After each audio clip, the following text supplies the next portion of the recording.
Ces derniers temps, l'inflation a frappé, nous le savons tous, de plus en plus durement la population. Et la colère populaire montait de plus en plus. C'est dans ce contexte que l'opposition, surtout le leader de l'opposition, c'est dans ce contexte que l'opposition a mené campagne pour que des mesures soient prises pour soulager la population. Dans ce budget, des efforts ont été faits, mais pas suffisants, et ces efforts seront vite rendus caducs par de nouvelles augmentations de prix, causées avant tout par la dépréciation de notre roupie. Dans ce sens, ce qui a été donné de la main droite sera repris 5-10 fois plus de la main gauche. Et c'est ce que nous voyons déjà. Cela est vrai avant tout pour les 1000 roupies aux salariés touchant moins de 50 000 roupies par mois. Cette somme, d'ailleurs, est puisée de la contribution sociale généralisée. Et cela est encore plus vrai étant donné que les subsides sur les produits de consommation de base n'ont pas été renouvelés dans ce budget. Dans le cas des pensionnés de plus de 60 ans, nous avions demandé 2 000 roupies pour seulement rétablir le pouvoir d'achat, puisque depuis les dernières élections, les pensionnés, les veuves, les orphelins n'avaient bénéficié d'aucune compensation face à l'inflation.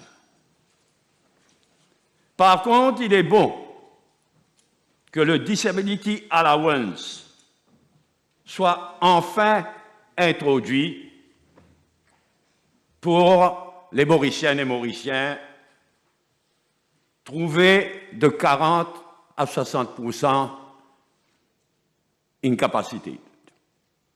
Il est bon. Depuis des années, gouvernement après gouvernement, opposition après opposition, ont demandé cela. Le système actuel, où si on a incapacité certifiée par les médecins concernés de 59%, zéro invalidity allowance.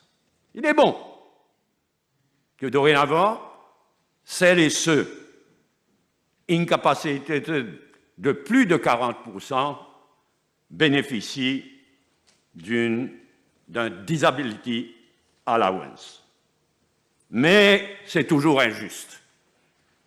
Quelqu'un qui est certifié incapacité d'art 40% bénéficiera, mais quelqu'un certifié à 39% non. C'est pourquoi je pose là, et clairement, les 2500 roupies sont insuffisants. Les Mauriciennes, Mauriciens trouvés incapacité de plus de 60% auront dorénavant 10 000 roupies. Ceux trouvés incapacité d'entre 40 et 60%, seulement 2 500 roupies. C'est injuste. L'injustice qui prévalait a été corrigée dans une certaine mesure, c'est très bien, mais l'injustice continue. C'est pourquoi je demanderai au gouvernement de réfléchir à l'introduction d'un système gradué, de façon à ce que entre 40 et 60% ce soit tant, pas les 2500 roupies annoncées, c'est beaucoup trop faible, mais un système gradué où ceux entre 40% et 60% bénéficieront au moins de la moitié de l'allowance payée à ceux qui ont une capacité de plus de 60%. Et même entre 20 et 40%, un système gradué.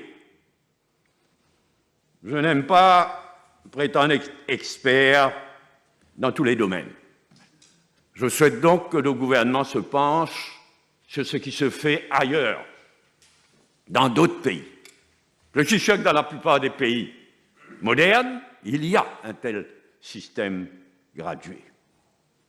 Et prendre avis d'experts. Avis d'experts reçus ici même à Maurice et de par le monde. Dans le cas des prix de l'essence et du diesel,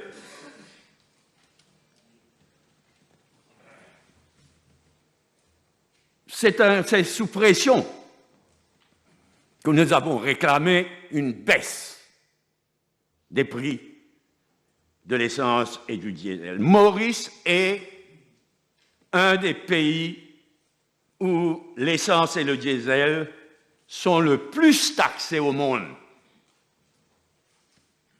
Le plus taxés au monde.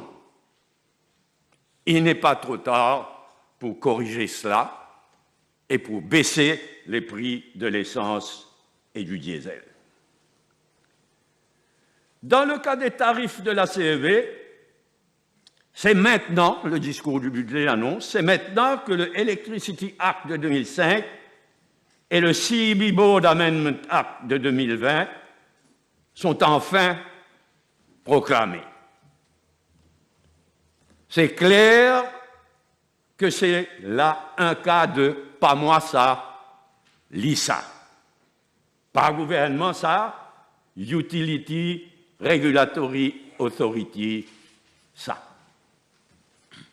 Le ministre responsable de la CEB, de l'énergie, a insisté que le Utility Regulatory Authority est maintenant, il l'a dit 2 fois, est maintenant fully operational. J'en doute. Ce ne sont pas mes informations. J'en doute. C'est finalement le gouvernement qui dictera à la Utility Regulatory Authority, dans les jours à venir, quelle augmentation des tarifs imposés à la population. Concernant les chiffres, pour l'inflation, la dette, le GDP growth et le déficit budgétaire, mis en avant par le ministre des Finances, ils sont moins crédibles que jamais. C'est pourquoi il vaut mieux se fier aux avis d'experts qui nous viennent du Fonds monétaire international et d'ailleurs.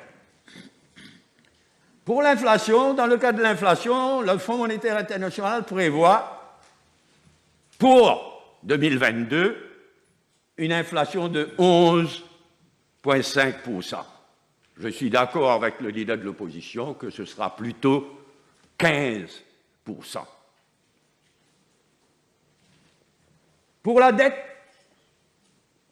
on camoufle la réalité.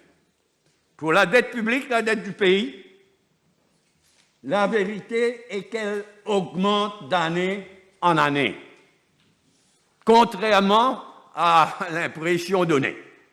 La dette du pays, la dette publique augmente d'année en année et passera de 435 milliards en juin 2022 à 450 milliards en juin, estimation pour juin 2023. Pour le GDP growth, le FMI prévoit une croissance de 6% en 2022. On verra. Pour le déficit budgétaire, nos calculs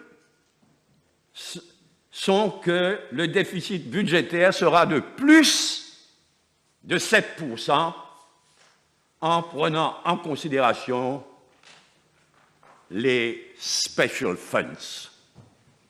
En fait, il n'y a plus de budget digne de ce nom. Il y a en fait 2 budgets. Le budget officiel, qui ne veut plus rien dire, et les special funds qui manient des milliards et des milliards de roupies. Il n'y a plus de budget digne de ce nom. Et c'est tellement triste pour notre pays. Le programme budgeting avait été introduit. On a tué, le gouvernement a tué le programme budgeting. Maintenant, c'est le budget lui-même qui est tué. Il n'y a plus de budget digne de ce nom. Le budget officiel, d'une part, les special funds, et d'après le budget, les special funds dépenseront en 2022-2023, dépenseront au profit du gouvernement, à la place du gouvernement, financeront à la place du gouvernement 23 milliards de roupies en 2022-2023.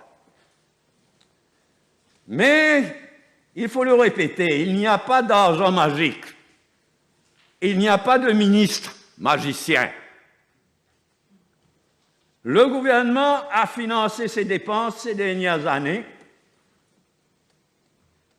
premièrement en endettant toujours davantage le pays, y compris en empruntant plus de 30 milliards de roupies à l'African Development Bank, l'Agence française de développement et le Japan International Cooperation Agency.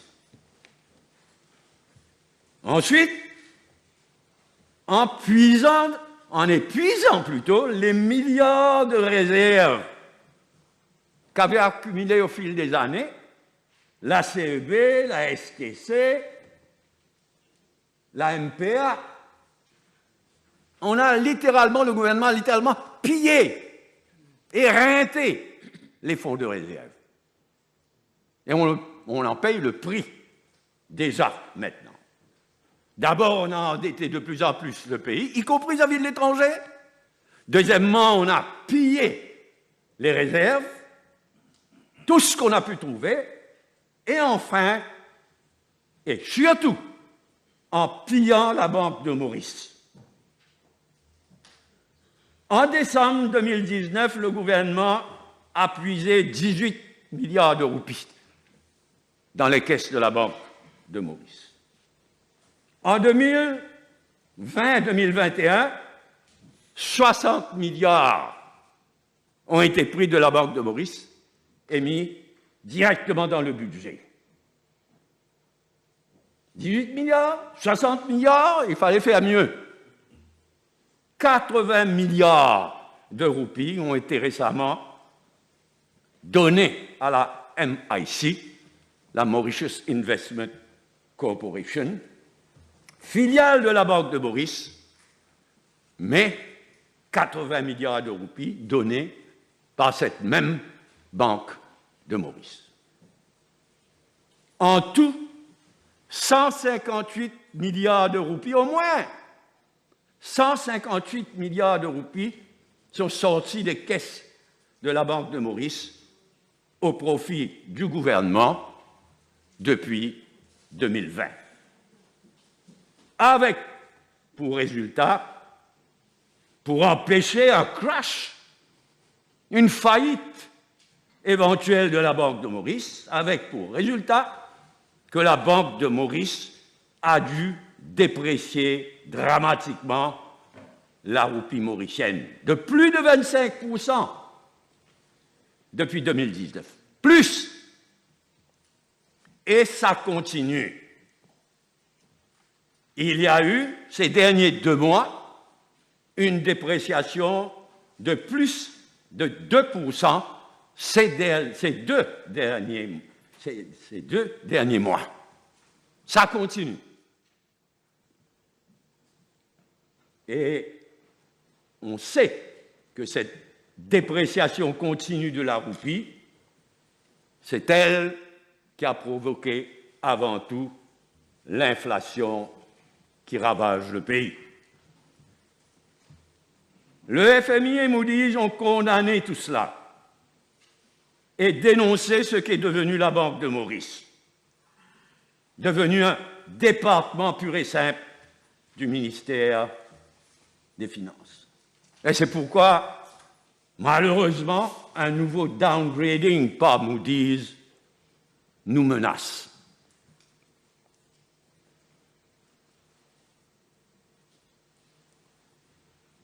Là, tout ça continue. Et si tout ça continue, là où on est arrivé, s'il y a ce que personne ne souhaite, un nouveau downgrading de Moody's, et si la politique budgétaire du gouvernement continue comme elle va, nous finirons comme le Sri Lanka. Même s'il est vrai que les dettes du Sri Lanka sont beaucoup plus d'origine étrangère que dans le cas de l'île Maurice. Heureusement, mais j'ai cité les 3 institutions internationales vers lesquelles l'île Maurice s'est tournée ces derniers temps. Il faut arrêter ce glissement vers un nouveau downgrading de Moody's. Il faut arrêter ce glissement qui fera de nous, si nous ne prenons pas les décisions qu'il faut, nous finirons comme le Sri Lanka.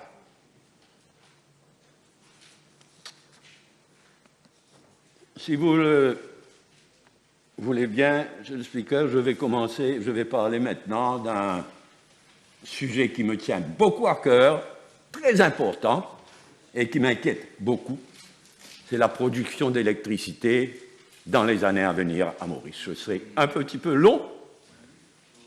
Je souhaite donc commencer cette partie de mon discours après le lunch avec votre permission.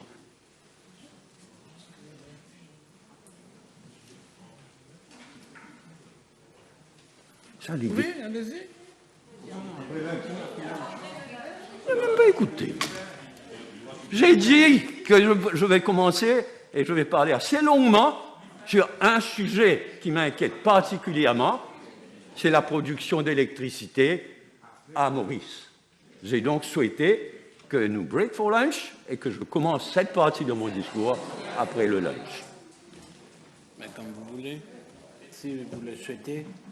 Sorry? Si vous le souhaitez.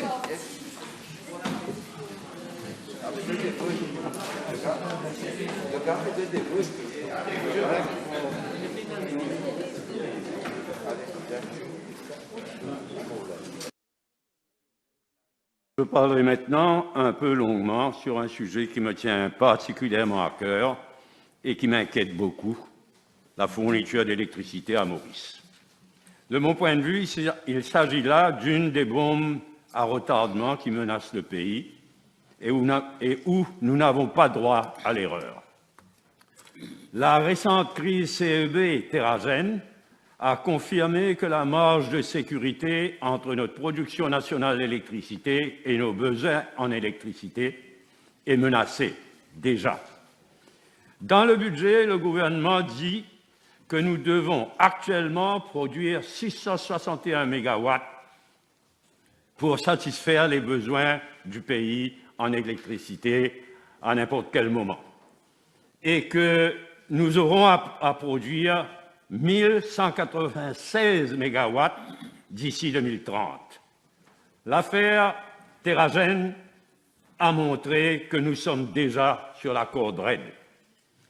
Ce qui complique dangereusement les choses, additionnellement, et qu'il y a à Fort-Georges et à la CEB, et du côté des 4 IPPs, les 4 Independent Power Producers de l'industrie sucrière, des machines de 20 à 40 ans qui auront à être remplacées. Et là, il faut revenir sur quelque chose de fondamental pour éliminer une dangereuse confusion. Oui, Maurice doit produire le maximum de renewable energy possible, et le plus vite possible, oui. Mais Maurice a besoin, pour sa sécurité en électricité et son développement économique, d'une quantité adéquate de base load, c'est-à-dire d'électricité produite 24 heures sur 24 par des machines lourdes utilisant le charbon, la bagasse et l'huile lourde. Le base load n'inclut pas le renewable energy, soleil et vent surtout. Le renewable energy qui est intermittent et n'inclut pas non plus les turbines à gaz qui ne fonctionnent qu'aux heures de pointe et coûtent très très cher. Ce base load est produit à Maurice par l'ACEB utilisant de l'huile lourde et les 4 IPPs, les 4 Independent Power Producers, utilisant le charbon et la bagasse. Dans le cas du charbon, Maurice s'est engagé à éliminer le charbon d'ici 2030. Il faut le faire, mais ce ne sera pas facile. Le charbon produit actuellement 40% de notre électricité. 40%. La bagasse diminue d'année en année, la quantité de bagasse disponible.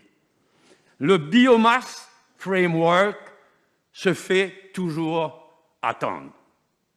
Dans le cas du renewable energy, soleil et vent surtout, mais qui inclut la bagasse, Maurice s'est engagé à produire 60% de son électricité à partir des renewable energy d'ici 60% de renewable energy. Et le budget fait preuve d'un très grand optimisme à ce sujet. Il est prévu de produire 435 MW d'électricité additionnelle à partir du renewable energy d'ici 2030 et à plus court terme, 200 MW d'ici 2025. Il est aussi prévu que le secteur privé investisse 20 milliards de roupies dans le renewable energy au cours des 3 prochaines années. Par ailleurs, le budget prévoit un 20 MW Battery Energy Storage System pour stocker l'énergie renouvelable produite dans le pays. Un 20 MW Battery Energy Storage System. Je cite le budget, to allow the CEB to accommodate more renewable energy in its grid. Mais cela ne fera pas du renewable energy du base load, mais servira seulement à stabiliser le grid, le réseau de la CEB, stabiliser le grid au fur et à mesure que la part du renewable energy augmentera. La situation est déjà tellement compliquée, difficile et même dangereuse que l'île Maurice,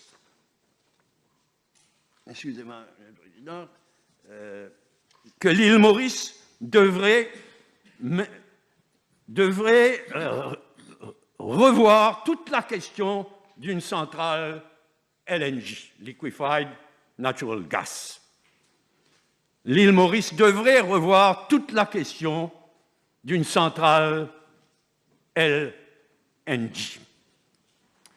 Le charbon est le plus polluant, puis vient l'huile lourde, puis le LNG qui est moins polluant que l'huile lourde. Si une centrale LNG n'est pas retenue, il faudra même probablement envisager une nouvelle centrale huile lourde. En tout état de cause, étant donné l'urgence de la situation, très compliquée, Maurice devrait d'urgence chercher l'avis et les conseils des meilleurs experts internationaux. Il n'y a pas de temps à perdre, nous n'avons pas droit à l'erreur sur cette question fondamentale de la fourniture d'électricité à Maurice dans les années à venir. Je vais parler maintenant de Saya de Mala, du banc de Saya de Mala. Le budget a fait provision pour 35 millions de roupies, je cite, to carry out a stock assessment on the Saya de Mala Bank to identify small pelagic species for local consumption, sans nous dire qui fera ce stock assessment. Donc le budget nous dit, voilà, 35 millions de roupies pour aller voir quels poissons on peut capturer à Saya de Mala pour nourrir la population mauricienne. Le banc de Saya de Mala est un banc immergé à l'est d'Agalega qui se trouve presque entièrement dans les eaux internationales, avec une petite partie du banc se trouvant dans la zone économique exclusive de Maurice. En 2011, par contre, l'île Maurice et les Seychelles ont réussi un exploit. Les Nations Unies ont accordé à Maurice et aux Seychelles, ensemble, le Joint Sovereignty sur un Extended Continental Shelf de 400 000 km² au-delà de nos zones économiques exclusives, dans lequel se trouve presque complètement le banc de Saya de Mala. Ce Joint Management Area est géré par un Mauritius Seychelles Joint Commission, qui fait un travail extraordinaire et qui se réunit régulièrement. En 2021, ce Joint Commission, ce Joint Mauritius Seychelles Commission, accorda à Greenpeace l'autorisation d'effectuer des recherches maritimes à Saya de Mala.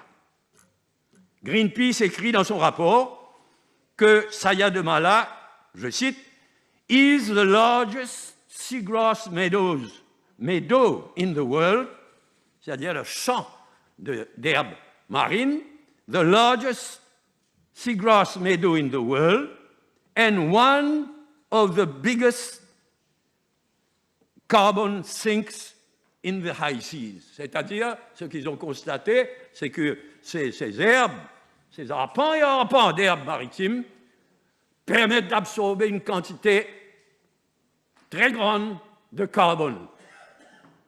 Et nous savons quelle est la situation concernant le climate crisis. Donc il faut faire très attention comment on va traiter Saya de Mala et ce seagrass meadow qui s'y trouve.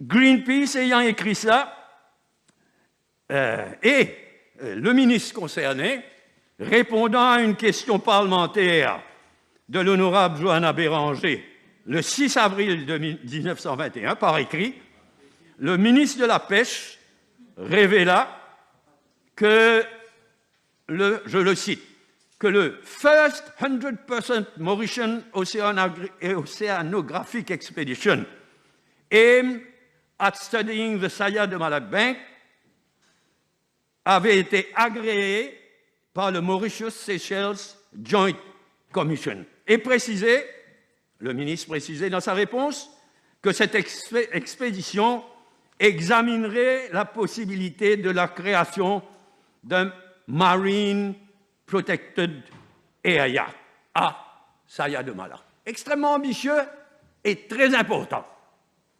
Mais, comme je le dis, comme je viens de le rappeler, Greenpeace a obtenu, dans un passé récent, la permission du Mauritius Seychelles Joint Commission pour aller sur place. Et ils sont allés, ils ont fait leur étude à eux. Maintenant, le ministre concerné annonce the first Mauritian, 100% Mauritian Expedition, qui va aller faire des recherches encore plus approfondies. Il l'annonce, y compris la possibilité de faire un Marine Protected Areas, comme les Anglais se sont permis de le faire au Chagos. Donc, je suis en droit de demander which is which. Which is which? Le stock assessment a-t-il été discuté avec les Seychelles? J'ai l'impression que non. La création d'un Marine Protected Area dans ce Extended Shared Continental Shelf a-t-il été discuté avec les Seychelles? Le gouvernement doit répondre. Car c'est un exploit que Maurice et les Seychelles ont réussi en obtenant ce Extended Continental Shelf. Le gouvernement doit répondre aux questions que je pose. Dans l'intérêt de Maurice, dans l'intérêt du Joint Extended Continental Shelf. Nous avons réussi quelque chose de formidable, les gens ne se rendent pas compte. Il y a très peu de Joint Extended Continental Shelf. Très peu. Je me demande même si ce n'est pas le seul. En tout cas, c'est le seul de cette dimension. Donc, il faut faire bien attention. Je souhaite que le gouvernement réponde à mes questions, mais surtout, je souhaite que le gouvernement ne mette pas en danger la collaboration exemplaire Maurice-Seychelles qui a permis le Mauritius-Seychelles Extended Continental Shelf. Je fais un appel pressant. C'est dans l'intérêt de Maurice, c'est dans l'intérêt des générations à venir. On ne peut pas maintenant simplement aller voir quelqu'un, poisson la perle qu'on appelait ça dans le temps. Poisson la perle. On ne peut pas simplement aller prendre des poissons là-bas. J'ai dit pour quelle raison, il faut voir beaucoup plus grand. Et cette histoire de Saya Demala, il faut que le gouvernement, et non pas le simple ministère des Pêcheries, s'en occupe et protège cet exploit que nous avons réussi, que Maurice et les Seychelles ont accompli ensemble. Je terminerai sur l'abolition de la taxe municipale. Je cite seulement « on the family home » seulement. Ce qui est aboli, c'est la taxe municipale « on the family home » seulement. Si je comprends bien donc, les tabagies, les petits business en général dans les villes continueront à payer la taxe municipale. Alors que dans les régions rurales, les grands centres commerciaux, les grands business en général, continueront à ne rien payer. C'est pas juste. C'est pas juste. Le ministre a annoncé 300 millions de compensation aux municipalités avec l'abolition de la taxe municipale on the family home seulement. Ces 300 millions sont insuffisants. Mais en fait, c'est l'occasion, ça devrait être l'occasion, de revoir tout le système des administrations régionales. Je termine en disant que nous réclamons, dans l'opposition, nous réclamons que les élections municipales se tiennent sans plus tarder et que les meetings publics soient à nouveau autorisés. Et au-delà des municipales, pour nous dans l'opposition, le plus tôt les élections générales, le mieux pour le pays. Thank you.